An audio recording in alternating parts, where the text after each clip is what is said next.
Last time যখন আমি আপনাদের সাথে চকলেট গানাশের রেসিপি শেয়ার করেছিলাম, তখন আমাকে অনেকে রিকোয়েস্ট করেছিলেন আমি যাতে মাট কেকের জন্য একটা চকলেট গানাশের রেসিপি শেয়ার করি আপনাদের সাথে। সো এই জন্য আজকে মাট কেকের জন্য একটা চকলেট গানাশের রেসিপি শেয়ার করবো, যে রেসিপিটা আমি রেগুলার বানিয়ে থাকি। হ্যালো এভরিওয়ান, আসসালামু আলাইকুম and welcome back to Kohinoor. আশা করি সবাই অনেক ভালো আছেন। চকলেট গানাশ বানানো কিন্তু একদমই ইজি একটা প্রসিডিউর। জাস্ট আপনার 2 থেকে 3টা এলিমেন্টসই দরকার। তো ফার্স্টে নিয়ে নেব হুইপিং ক্রিম। এখানে আমি 200 গ্রাম পরিমাণ হুইপ ক্রিম নিয়ে নিব। সো আপনারা আপনাদের পছন্দ মতো যে কোনো ব্র্যান্ডের হুইপ ক্রিম ইউজ করতে পারেন। চেষ্টা করবেন একটু ভালো ব্র্যান্ডের হুইপ ক্রিমটা ইউজ করার। তারপর নিয়ে নিলাম হচ্ছে ডার্ক চকলেট। সো মাট কেকের মধ্যে ডার্ক চকলেটটা কিন্তু ফ্লেভারটা অনেক ভালো আনে। আমি 400 গ্রাম পরিমাণ ডার্ক চকলেট নিয়েছি, আর চকলেটটাকে আমি ছোট ছোট করে কুচি কুচি করে নিচ্ছি যাতে করে ইজিলি এটা মেল্ট হয়ে যায়। আপনারাও একটু ছোট ছোট করে পিস করে নেবেন যাতে ইজিলি এটা মেল্ট হয়ে যায়। বড় সাইজ করে দিলেও এটা দেখা যাবে ইজিলি মেল্ট হচ্ছে না। তো এখানে আমি 400 গ্রাম পরিমাণ ডার্ক চকলেট মেপে নিলাম, আর তার সাথে দিয়ে দিব আমার 200 গ্রাম পরিমাণ হুইপিং ক্রিম। হুইপিং ক্রিম অবশ্যই আপনি যতটুকু চকলেট নেবেন তার হাফ পরিমাণ হুইপিং ক্রিম নেবেন। মাট কেকের গানাশের রেশিওটা হচ্ছে 2 ভাগ চকলেট আর 1 ভাগ হচ্ছে হুইপিং ক্রিম, মানে আপনি যতটুকু চকলেট নেবেন তার হাফ পরিমাণ হচ্ছে হুইপিং ক্রিম নেবেন।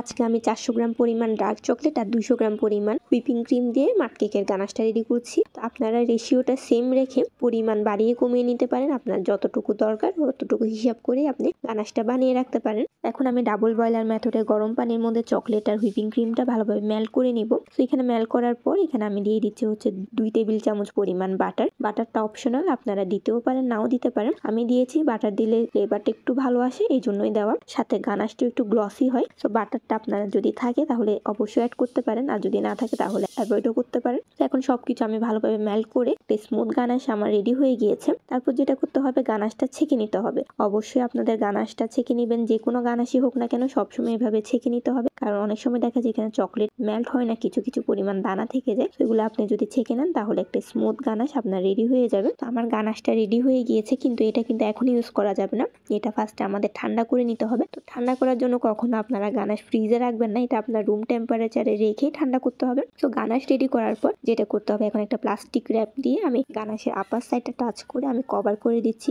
আমরা অনেকেই দেখে থাকি যে দুধ যখন আমরা গরম করে থাকি তখন ছানা বসে যায়। সেম ভাবে গানাশটা যদি আপনি এমনিতেই ঠান্ডা করতে চান তাহলে উপরে ছানার মতো একটা লেয়ার বসে যাবে, এই জন্য অবশ্যই প্লাস্টিক র্যাপটা দিয়ে নেবেন। এটা ভালোভাবে কভার করে ঠান্ডা করে নিব। তো এই গানাশটা কিন্তু 6 ঘন্টা পরে আপনারা ইউজ করতে পারবেন, এটা অনেকটা ঠিক হয়ে যাবে 6 ঘন্টা পর। বাট আমি চাচ্ছিলাম ডে লাইটে ভিডিও করবো, ওই জন্য আমি আর রাতে এটা আর খুলিনি, একেবারে আমি 24 ঘন্টা পর আপনাদেরকে দেখাচ্ছি গানাশটা কেমন হয়েছে। তো গানাশটা আপনারা দেখতেই পাচ্ছেন একদম ঠিক হয়ে গিয়েছে, যেহেতু আমি 24 ঘন্টা পর এটা খুলেছি ওই জন্য এটা থিকনেসটা অনেক বেশি হয়ে গিয়েছিল। আপনারা এটা 6 ঘন্টা পরে ইউজ করতে পারবেন। 6 ঘন্টা পর এটা থিকনেসটা একদম পারফেক্ট থাকবে কেকে দেওয়ার মতো। তো আমাদের মাট কেকের গানাশটা একদমই রেডি হয়ে গিয়েছে। আশা করি আজকের রেসিপিটা আপনাদের কাজে আসবে। আর কোনো ধরনের কোয়েশ্চেন থাকলে অবশ্যই কমেন্টে জানাবেন, আমি চেষ্টা করবো আপনাদেরকে রিপ্লাই করে জানানোর।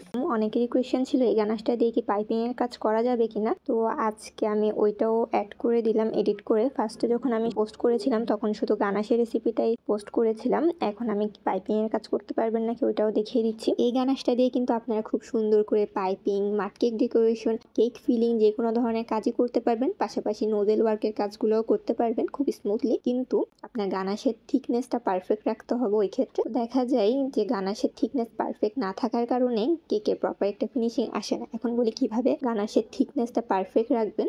যখন উইন্টার সিজনে দেখা যায় রুম টেম্পারেচারে এই গানাশটা খুব ইজিলি শক্ত হয়ে যায়। অনেক সময় কেক ডেকোরেশন করতে করতে এই গানাশটা দেখা যাচ্ছে শক্ত হয়ে যাচ্ছে। ওই ক্ষেত্রে কি করবেন, পাশে একটা গরম পানির বোল রাখবেন। আপনার গানাশের বোলটা 5-10 সেকেন্ডের জন্য গরম পানির বোলের উপর রেখে দিবেন। বেশিক্ষণ রাখা যাবে না, তাহলে কিন্তু গানাশটা আবার পাতলা হয়ে যাবে। তো 5-10 সেকেন্ডের জন্য গানাশটা রেখে দেন ভালোভাবে মিক্স আপ করে নেবেন, তাহলে থিকনেসটা কিন্তু পারফেক্ট চলে আসবে। তো এটা হচ্ছে উইন্টারে করবেন, কারণ উইন্টারে ঠান্ডার কারণে খুব ইজিলি গানাশটা শক্ত হয়ে জমাট বেঁধে যায়, কাজ করতে করতে খুব সমস্যা হয়। তো ওই ক্ষেত্রে অবশ্যই পাশে একটা গরম পানির বোল রাখার চেষ্টা করবেন। এখন আসি গরমকালে। তো উইন্টারে যেটা হয় খুব ইজিলি গানাশটা শক্ত হয়ে যায়, তার উল্টাটাই হয় হচ্ছে গরমকালে গানাশটা খুব ইজিলি মেল্ট হয়ে যায় কিংবা খুবই পাতলা হয়ে থাকে। খুব বেশি গরম পড়লে এই প্রবলেমটা হয়। তো গানাশ যদি খুব বেশি পাতলা হয়ে যায় ওই ক্ষেত্রে চেষ্টা করবেন 5 মিনিটের জন্য ফ্রিজে রেখে দেওয়ার। ফ্রিজে 5 মিনিট রেখে দেন বের করে ভালোভাবে মিক্স করে নেবেন। বেশিক্ষণ রাখা যাবে না, তাহলে গানাশটা শক্ত হয়ে যাবে। 5 মিনিটের বেশি রাখার দরকার নেই, 5 মিনিটই এনাফ। 5 মিনিট পর আপনারা ভালো করে মিক্স করে নেবেন বের করে,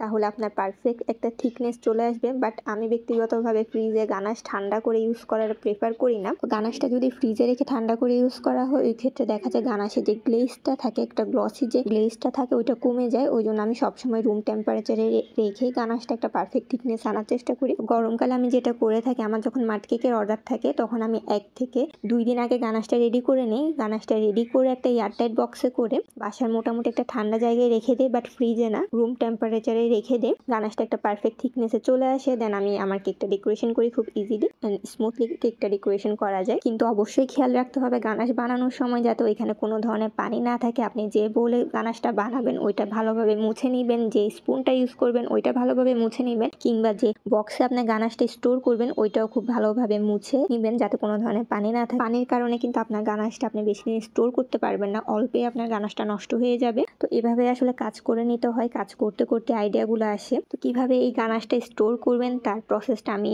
ক্যাপশনে লিখে দিব। ভিডিওটা অনেক বড় হয়ে যাবে, ওই জন্য আমি আর এখানে বললাম না। আশা করি আজকের ভিডিওটা আপনাদের কাজে আসবে। আজকের মতো এতটুকুই। আসসালামু আলাইকুম এভরিওয়ান।